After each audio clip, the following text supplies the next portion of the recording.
at it and say, wow, there's a lot going on. And then I started thinking, like, let's just break this thing down to its lowest common denominator, right? To make it a human and put it in human form. It's because it's not just this epidemic out there. All of us is affected by this epidemic somewhere. Right. In some capacity, right? So I started thinking, like, what is an epidemic? And it's a preponderance of information or medication or something out here within our communities that, and which makes me say, well, wow, if that's the case, then what does that mean? Because it's not just, there's a lot of heroin out here. There's a lot of prescribed medication. Exactly. Like somebody knows somebody. I bet you, just by show of hands, as you're driving in the car, just raise your hands. Somebody knows somebody that's prescribed some medication. We all do. We all know somebody. Somebody knows somebody that just had surgery, right? And 9 times out of 10 have been prescribed an opioid, a Percocet or Oxys or something. Somebody knows somebody. Somebody knows somebody that went to the dentist, and the dentist offered them some medication. Somebody knows somebody who plays sports, and they've been in a lot of pain, and they've been to the doctors and got opioids. Right. Somebody knows somebody who had back pain. That's one of the biggest ones I've heard, too. Somebody's had back pain. We got a caller? No, it says okay. Somebody's had back pain, and they're looking for a way to relieve that back pain. So somebody has been prescribed some medications that's an opioid. Exactly. So we all know somebody that's going through something that's being prescribed the same medication that's a part of this epidemic. So whether it could be somebody as close to you as your grandmother. Your grandmother, who is on all these bunch of medications, relies so heavily on the doctor's information and is taking it as prescribed. But then one day, prescription runs out. Can't see doctor until Monday. And it's now Friday, 6 o'clock. Doctor is not available. Grandma starts feeling some discomfort. By Saturday, Grandma starts talking about, oh, God, my body is aching. And I just don't feel too good. Can't get out of bed. Want to just vomit. Going through Start feeling like these flu-like symptoms. And so we think, the weather's changing and stuff, and Grandma's just going through some stuff. She's going to be okay. Monday morning, call the doctor.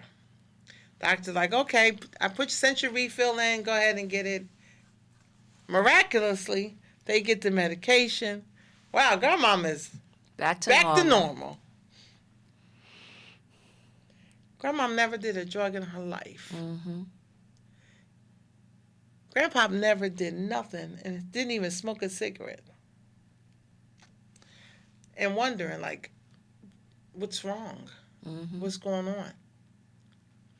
Because we so often rely so heavily on our physicians and our doctors to give us what's best for us.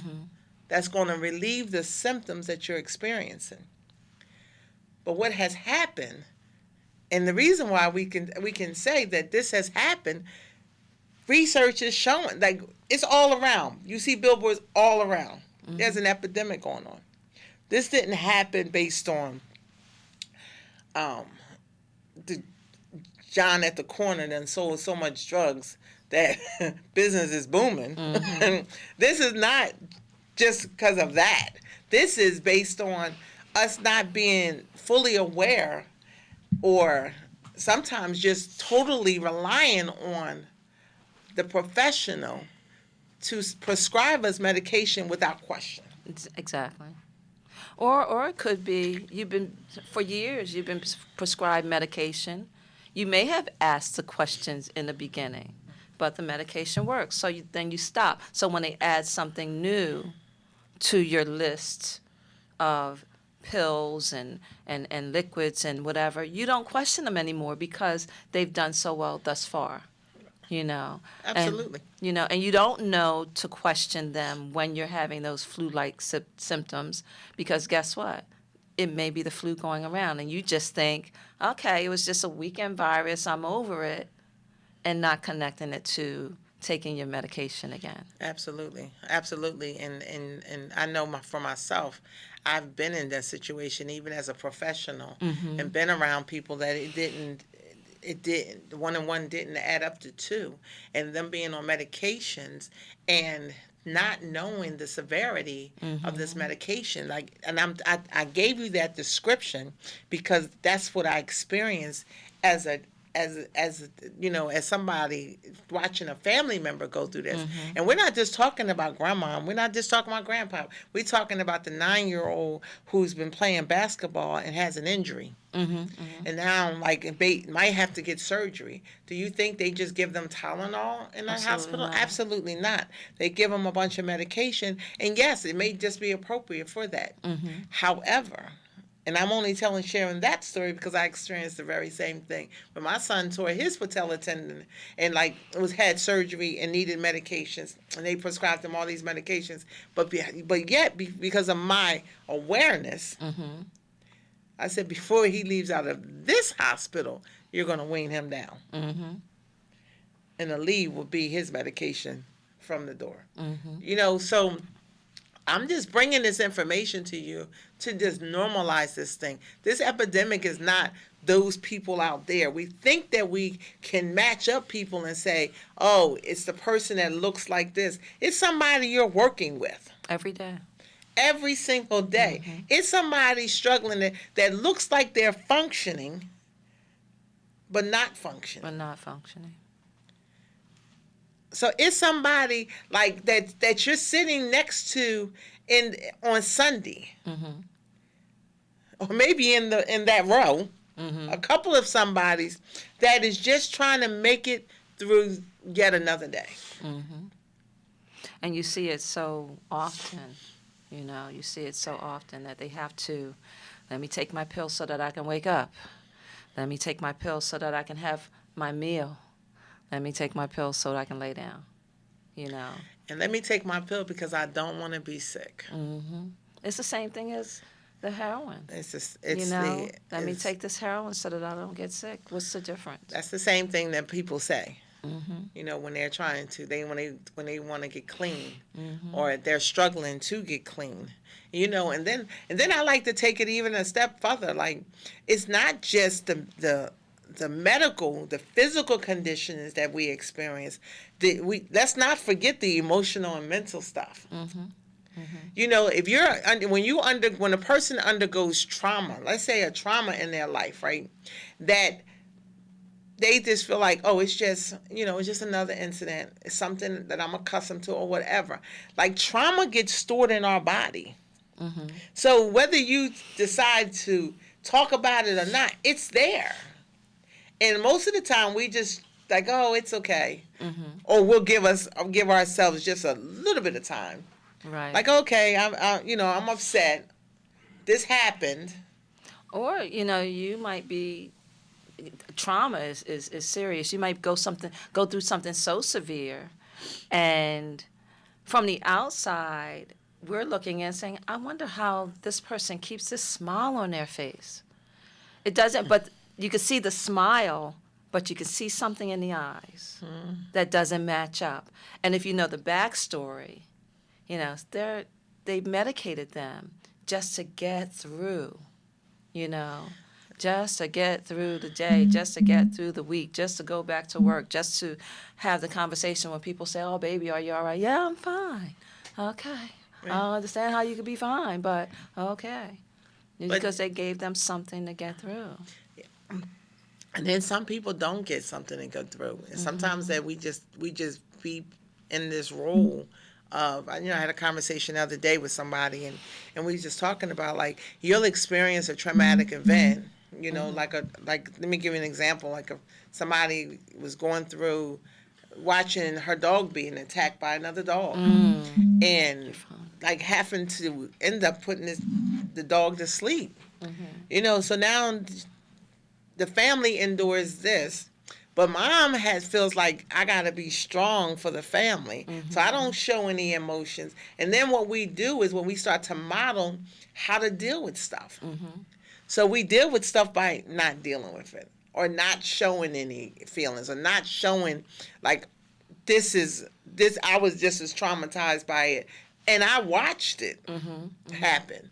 And that helpless feeling, like these are all emotional feelings that are natural, are normal for us to experience. And then we pile up stuff, Oh, okay, so I've had some deaths. Oh, okay. I just got to be strong. I'm gonna keep it moving. Oh, I've had some losses. Things in my life have changed. I've lost my job. I've lost my kids are all grown. Like, what's my role now? We've been accustomed to hiding by the roles we play and who we think that we are, and so we're trying to live up to that we tend to lose who we are. You know. Or better yet, we're not even quite sure who that would be. And when we talked about this, we talked about the connection, and people don't understand or know the connection that you have with someone that may be struggling. I have a personal connection. I was in a relationship with someone who, perished through drug overdose. And, although we were not together anymore, it was still someone that I was in love with at one point in time.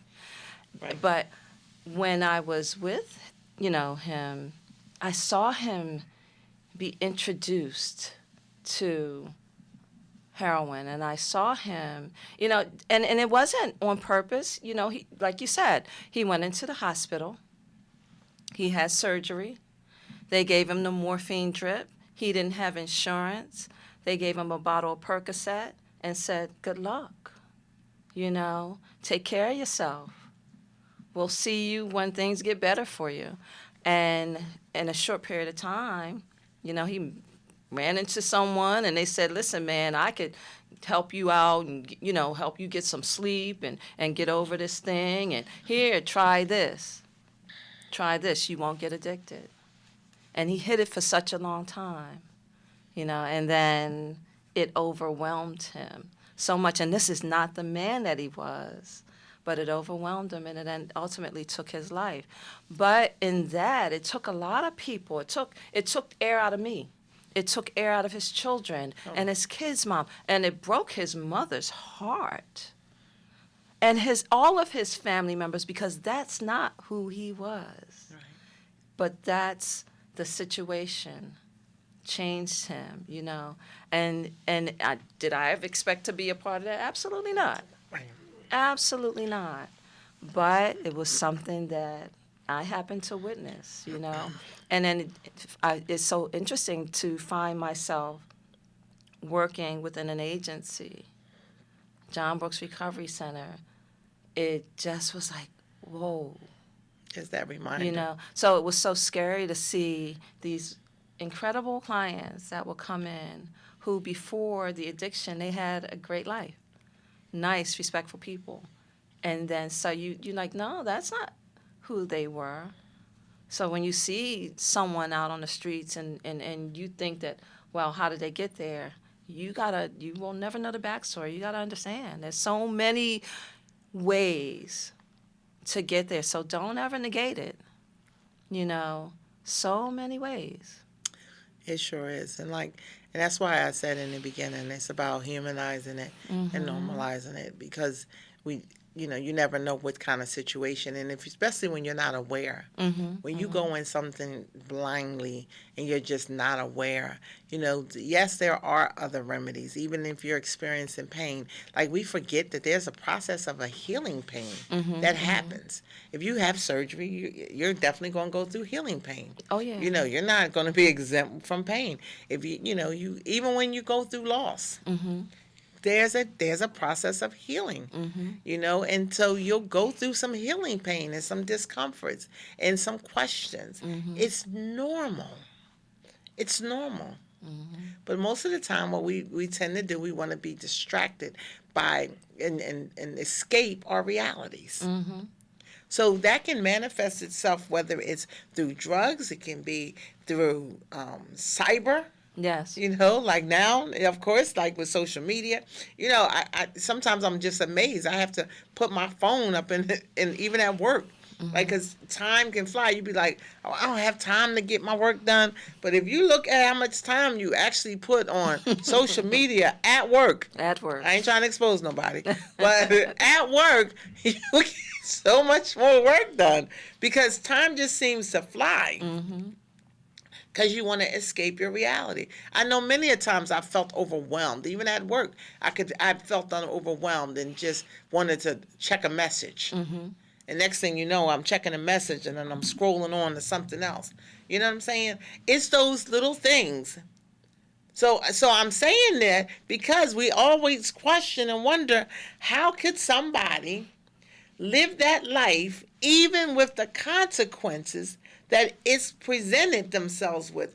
It's simple. Mm-hmm. When we want to escape our realities, we will go to places that's not always healthy for us. Exactly.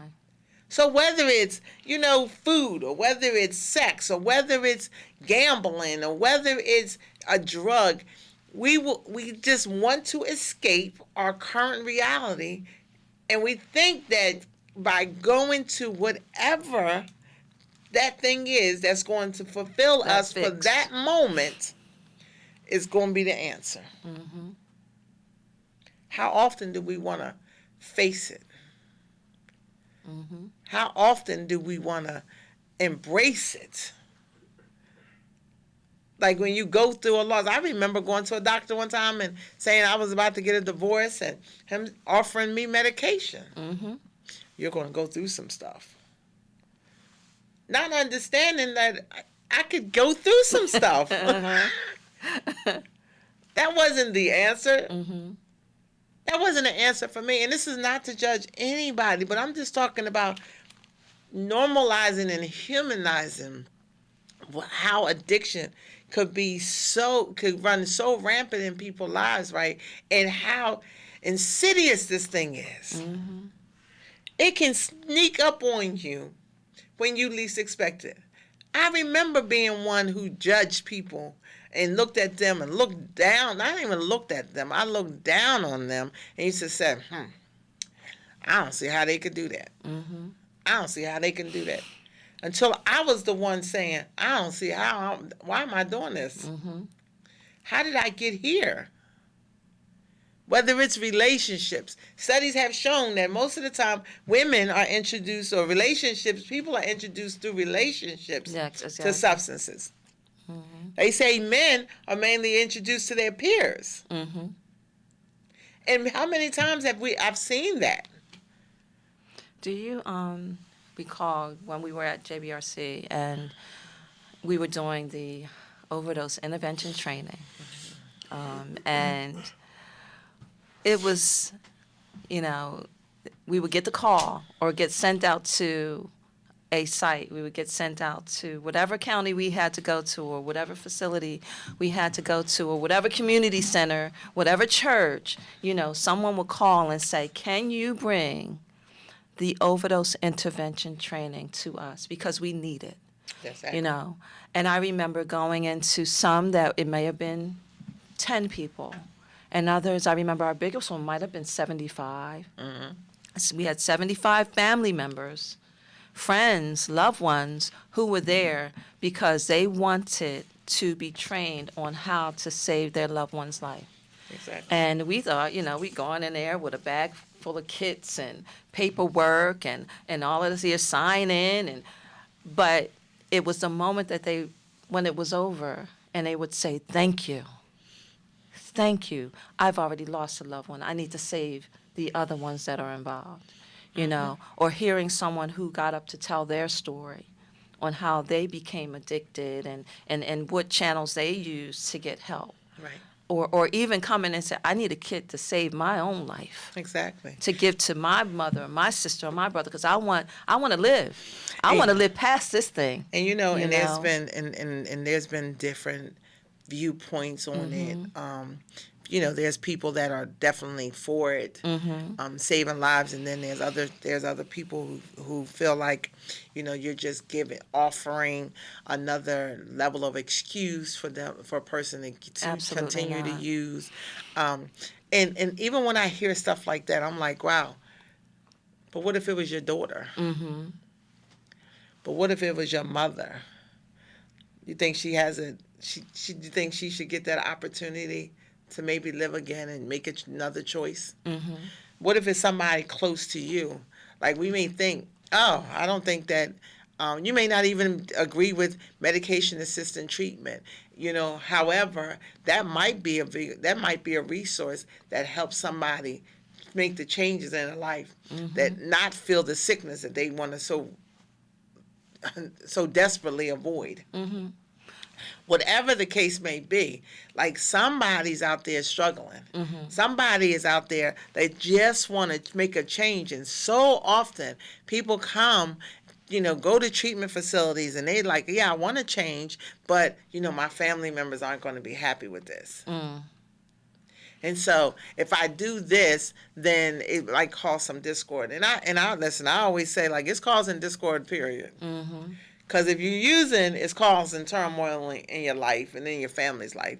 Then, so if I take the lesser of two evils, then at least I'm giving myself a standing chance. Exactly. And look at how many people who were saved and where their lives are. You have CEOs of companies. You have a number of counselors who are counseling people through not just drug addiction, through trauma, through life changes. Look at some of our motivational speakers, some of their stories. Exactly. They were addicted to drugs or alcohol, and now they're multi-million, speaking to thousands of people, getting them through. Like, it's serious, but let's help you get through it. That's right. You have so many people who are like, for what I went through, let me help you not go through it. Exactly. There are books written by people who have these backstories so that you don't have to go through it. And they may not even tell you about their addiction. They're just coaching you through life, coaching you through heartache. I pulled up some information today from the Center of Disease. The CD is called the CDC. It's the Center of Disease Control and Prevention. What I love, it talked about the overview of the drug overdose epidemic behind the numbers. Drug overdose deaths, including those involving opioids, continue to increase in the United States. Death from drug overdose are up among both men and women, all races, and adults of nearly all ages. So it's just a constant reminder that first of all, this thing don't discriminate. It don't care what your background is. It don't care how old you are. It don't care what race you think you are, or not what think you are. It doesn't matter what economic standard you're a part of, whether you're rich, poor. It's not discriminating. It's not discriminating on whether you black, white, whatever color. It's not discriminating. It's getting us all. Like, studies aren't saying, oh, it's more prominent in the African American community or it's more prominent in this. It's saying of all races, everybody is affected. So when I see all races, then I say, wow, there's a lot of others infected by the effect. Because it creates even more loss, even in the family. People are lost even within a family dynamic. So this thing is about saving lives. This thing is about, like, opening up your eyes, because, listen, you don't never know what situation tomorrow will take you to a place where you're like, oh my goodness, I judge so much others that I feel shame and can't even ask for help for myself. And then you look at and when I look at the mothers and the fathers, because you don't hear so much about the fathers. You know, men are sometimes more quiet about things, you know. And so I remember us going to one of the trainings, and it was just mothers there, and they met every week because they wanted answers. They didn't know what was going on within their families, you know, with their kids, but they met because they needed to support each other, you know. And I'm sure they would go home and give information to the fathers, but they were seeking too. Like, what can we do? I know that the agencies will tell me that until my child is ready, until my family member is ready, there's nothing you can do. You know, so you can come here and stand in line and wait until they're ready to do it. We can't give you anything. So they were seeking answers too. You know, And we all do, and I can attest to that. I remember seeking help from I wasn't even seeking help. I remember my mom seeking help from me and being told, you know, it's none of your business. Like, and when she's ready, she's ready. And I remember my resistance. I remember that thing like it was yesterday, and it was over 20 years ago. But I remember feeling like, you're not going to stop me from nothing. I want to do this thing. I'm going to do this until I'm going to do it. And I remember even in those times of feeling like I'm going to do this anyway, not wanting to do it. But I wanted people to get off my back about doing it. You know, but then getting to a place where it's like, listen, I got to do something. This is not the life I want to live. This is I don't want to die and this be my story. That my death is my story. You know, so now I live like thinking about like how do I want to live? Who am I? You know, like and is it perfect? Absolutely not. Do I do everything right? Absolutely not. And I'm still trying to find if somebody can just point me in the direction of somebody that's doing everything so perfectly right that they just living their life like it's golden. no such thing. Because it comes with some stuff. Even when you think you got some things together, then something else going to come forward to show you like you still got some more things to get together. And then when you think you got that together, then something else comes along. You know, so we be thinking we mastering some stuff. We think, oh, I've been through that before. You know, I love what you said. Like, yeah. And, you know, we want to help people. And, of course, the help is out there. But you can take the horse to the water, but you can't make them drink. And you can get them all the way through the door. Listen, you can get them through one night, maybe.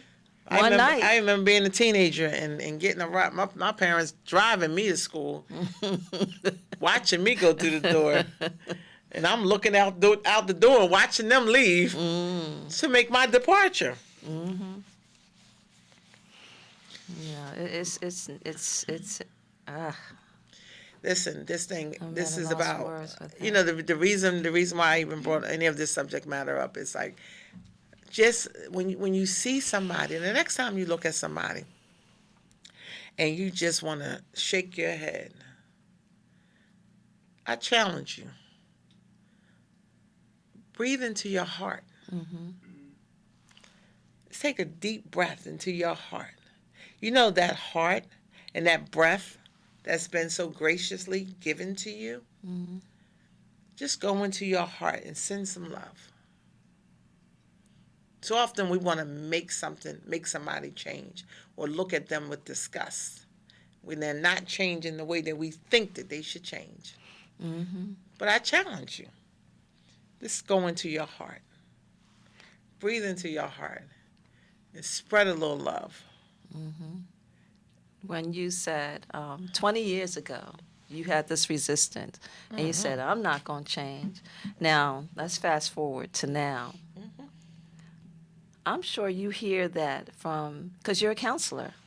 When you hear it, what do? Do you stop working and do you say, okay, throw your hands up, you do it the way or do you still press on and you still counsel and you still encourage and you still love and you still, what do you do? I still support.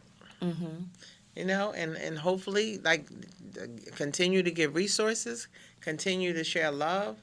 You know, yes, can I be frustrated? Absolutely. I'd be like wanting something for somebody that they don't want for themselves. Absolutely. Or not even that they don't want for themselves, because that would be a judgment on my part, but that fear is so in the forefront that, yeah, I want this, but is it for me? What is it that going to look like? Because my reality right now, I don't like it. It's very uncomfortable. But I'm comfortable in my discomfort. It's like being in it's like, listen, if you've been homeless, and people think that you've been homeless for an extended period of time, some people struggle with living in a place because they've been accustomed to being homeless. I dealt with that before, where having a client who was so okay with being homeless said, listen, I don't have to pay no bills, I don't have to do all these responsibilities and all this stuff. I'm not carrying a bunch of baggage. I feel free. Or you can go check in the rescue mission, or find your little corner and know where it is, and hope someone else is not squatting there, Yep. and find another one. And now listen, I do grown-up stuff now, pay bills. It's scary sometimes. Yeah. You know, okay, got to pay my car bill, got to pay this, got to pay that. That's a whole lot. And I know I don't have enough money. It's a lot. Yeah, it can be. It It's definitely a can be a lot. lot. But like especially when you're paying, and you're like, oh my goodness, this is a lot. And what I'm finding to do more is like saying, oh wow, thank you God, thank you for the income that I have to be able to pay this. Yeah. Thank you. Like, just being grateful. Grateful goes like a long, long way. Just because sometimes we get caught up in our dreariness and saying, oh my goodness, oh my goodness, this is happening again. But when you find some gratitude and start saying, wow, like today I was like, we was talking about the job, and like people like having different opinions, and I was like, wow, I'm just grateful today that I have a job that I can come to, and I'm creating some income. Yeah, I'm going to give a shout out to Thomas Jennings, the minister of music of Second Baptist Church. And the reason I'm going to give this shout out, I remember working with him when I was much younger at Greenwich Funeral Home. And he was sitting there writing checks. And he said, and I asked him, I said, what are you doing, Thomas? He says, oh, I'm just writing out my bills for my mortgage, my car payment. I said, oh, I hate bills. He says, no, I love bills, because That's bills are attached to my home and my transportation. And That's it, right. it shows these things, and I'm grateful That's that right. I'm able to pay these bills. And from that, I was like, oh, it's not so bad. I have a roof over my head. That's right. You know, I have my transportation to get where I need to go. Absolutely. You know, back and forth, and it made a difference. Absolutely, because it's something else when you don't have a job, and you don't have a job when you wake up in the morning, you don't have nothing to go to, or you don't have no income, and you wondering, where's this income come from, because my electric is due, or my rent is due. It's something totally different. Now you want to beg God and ask God, like, oh God, please help me out. But like, sometimes it's just finding gratitude in where you're at. Exactly. Yes, tomorrow it's going to be a far better day. Matter of fact, today can be a far better day. Like, even in the dreariness, some people are driving home like right now, and they've had a long day, and they might felt stressed today, or this happened, that happened. Listen, take a deep breath. Take one of those deep breaths into your heart, and let's just give thanks Amen. for the ability to get up and just make some income for today that's going to pay those bills, that's going to pay for the car that you're even driving in now. The food in your refrigerator. The food in your refrigerator, whatever the case may be, the conditions that you have right now is probably far better than the conditions you've had previously. Yes, absolutely. And even if the conditions that you have now is not far better than the conditions that you once had. Because there's many people that have had stories of, well, back in the day, I remember when I had this or when I had that.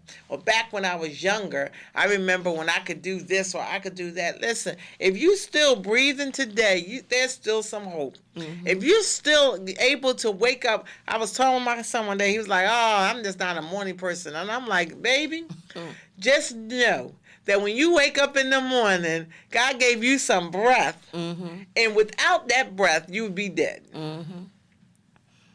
So no matter what time of the day you wake up in, let's give some thanks. Because so often we take advantage or we take for granted just that simple thing called breath.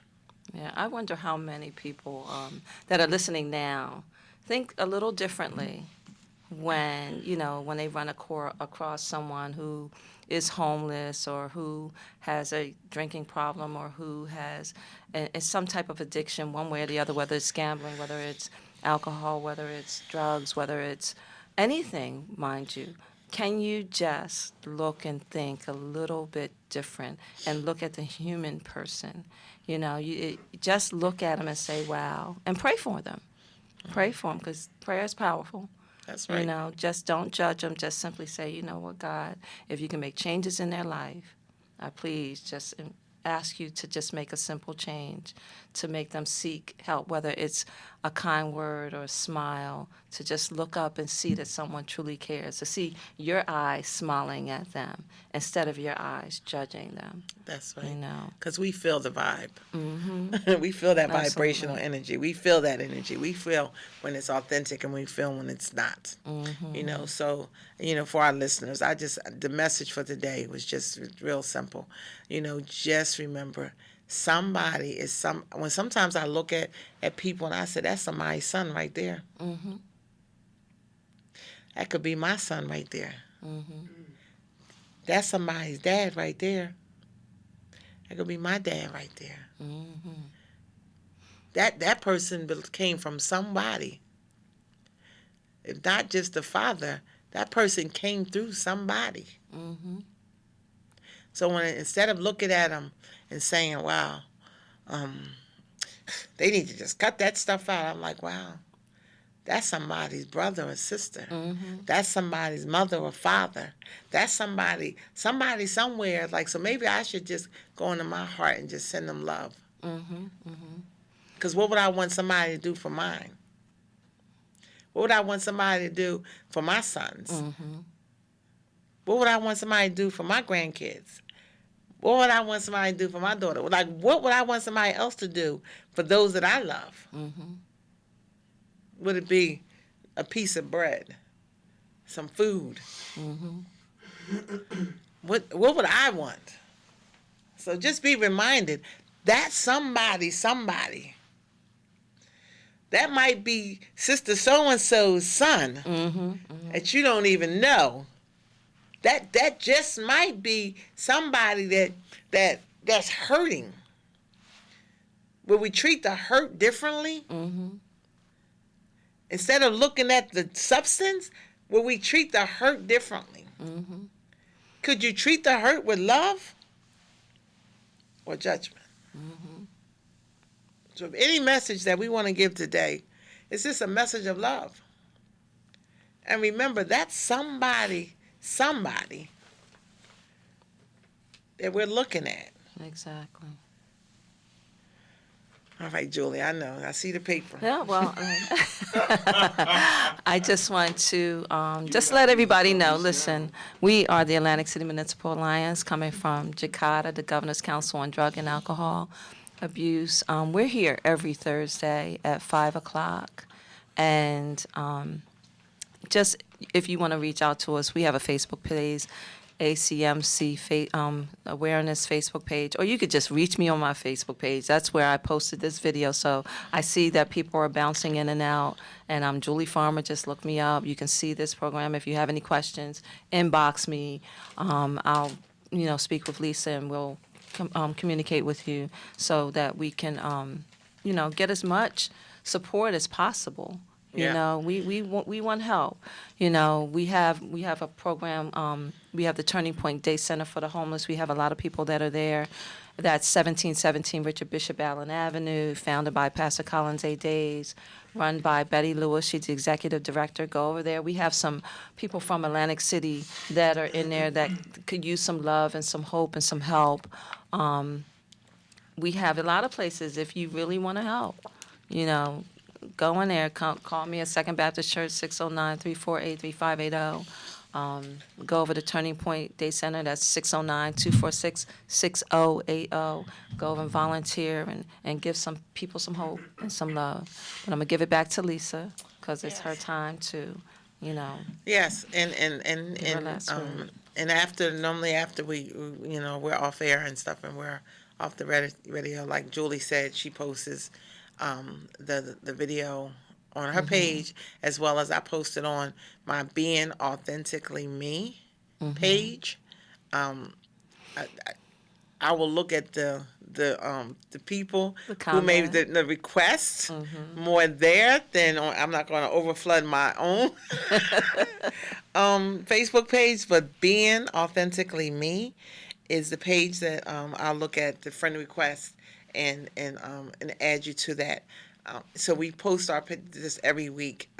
Any comments, any feedback, any stories. Like we would love to hear from you. Like we would love to have you as a guest. Like I just want to put a face or just put a human element to this thing called an epidemic. People are hurting. People are in pain. Like people aren't escaping. People aren't wanting to escape their reality because I want to be on an island somewhere. If that's the case, if it was as simple as that, people they would just go on vacation. Exactly. But people want to take a vacation from their existing life. And no matter what it looks like to you or the person viewing this, it feels in some way right for them. But always remember this: that's somebody's child. That's somebody's mother.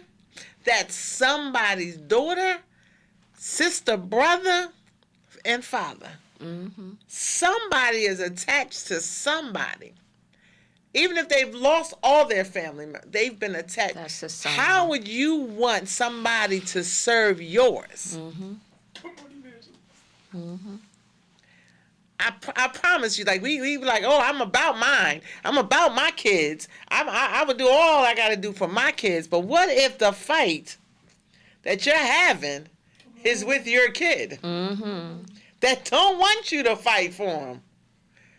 They want you to leave them alone because they in this fight all themselves, and you're trying to rescue them. Listen. The next time you see somebody struggling, because people struggle, know that they belong to somebody. That's right. And they just need it. And I'm saying this because we're on a Christ-centered, community-focused, listener-supported, we have gospel radio station. So our listeners are more than likely people that pray, that have faith, that trust, or seeking a greater understanding of life. So I call unto you, asking for this simple favor. Remember, you're dealing with souls here. You're dealing with souls here. You're dealing with people that's hurting. You're probably one of them. See, what we see in ourselves that we tend to not want to embrace, we see in others. So if I don't like some things about me, and you are a reflection of those things that I don't like about me, then I'm going to critique you and I'm going to judge it. When we get to know, like, listen, there's no perfect person. We're all going to experience something. If you're breathing, we're all going to experience something. But it's in how we living through that thing that makes a difference. So I ask you, next time you look at somebody, just take that deep breath. Feels good. Go into your heart.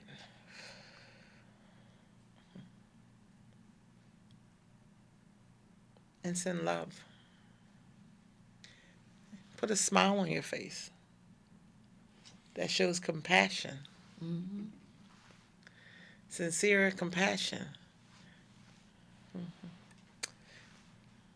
Because people need it. We need it. We need that love. You know, so please reach out to us. Reach out to us. We want to hear from you. We want to hear from you. You know, everybody got a story.